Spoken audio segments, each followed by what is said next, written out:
What is up, guys? Brittany here with Britt's Hobby Shop, and today we're going to be discussing a $50,000 error on the 1999 penny. So currently I have this penny right here to use as an example.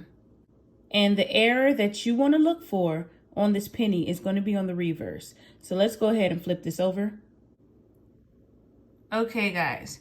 So on the 1999 penny, you see where United is right here?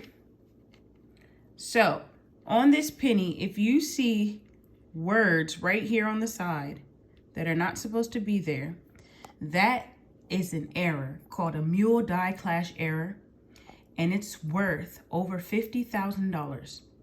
So let's go ahead and put this under the microscope. Right here are where the words are supposed to be for that $50,000 error.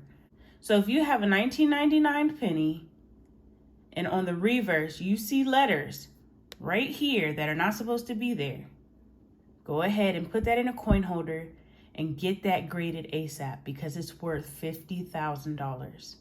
I'm going to show you some pictures in this next slide of what exactly it looks like. Okay, guys, so here it is. As you can see, those letters stamped on the side of United. And here's a closer view of it. If you have a penny with that error, you're in luck. Hope you guys enjoyed this video. Don't forget to like, comment, and subscribe, and I'll see you next time. Peace.